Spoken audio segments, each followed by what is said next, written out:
Let's keep on going here. What are the three most common methods of evangelism encouraged among those in your congregation or parish? So they were given a bunch of different things and basically asked, what are the three main ways? So 45% said sharing one's faith through their actions, invite people to church events. Oh man, I'm not I'm not an elder at a local church right now. We're planting, but I haven't been established as an elder in a local church in a little while. But man, the pastor in me is like, oh my goodness, no. This is the main way. The main way we do evangelism, inviting people to church.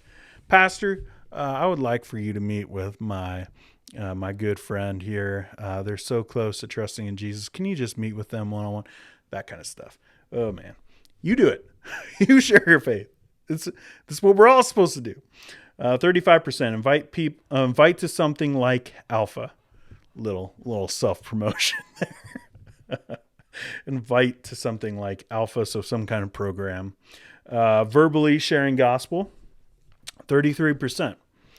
So what that means to me is that, once again, the idea of communicating fact, the fact of the gospel, is so far behind the actions. Like, this is really scary for us to be able to just, why can't we just say the gospel?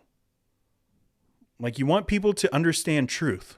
The gospel is truth. There are facts that must be told to someone. And we are so not wanting to do that we're just throwing all these different things, whether it's showing one's faith through their actions, invite people to church events, invite to something like Alpha, practice hospitality with one's neighbors, develop personal relationships. Are all those good things to do? Absolutely. But at the end of the day, this is what we got to do. We got to share the gospel with people. We have to communicate truth. I kind of hate that phrase that people use all the time. Preach the gospel and preach the gospel and when necessary, use words or something like that. I'm sorry, but the gospel is words. They are words. It's good news that needs to be communicated. And here, what I see from the survey is that we're just so scared to share our faith. We have no boldness. We just want, maybe somehow they'll stumble into faith. And if I'm just a good Christian around them. Now, I will say, I have friends, unsaved friends, that I love, and I want them to know Jesus. And I don't beat them over the heads with the Bible. I don't. They usually, when it comes up, it's usually them that brings it up, asking me like, so you were a pastor, so what do you think about this? I was asked just a few weeks ago, having a bonfire with one of our friends, and I was asked, do you think that this pandemic is the judgment of God? And so that was like the biggest door opening in the world. And so while I had been, and yeah, I drop little gospel nuggets every so often, but while I had been just loving on them as a friend and caring about them and trying to show them Jesus, I do all those things. But when there's an opening, when the door is wide open for the gospel, walk through the door. Just go, share the gospel. And so I was able to share the gospel with my friend.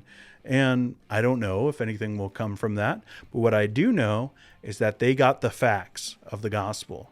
They heard that Jesus is the only way to saving faith, to have some way out from our situation of sin and our rebellion toward God, that he has atoned for our sin on the cross. And if we trust in him, we can be saved. They heard that.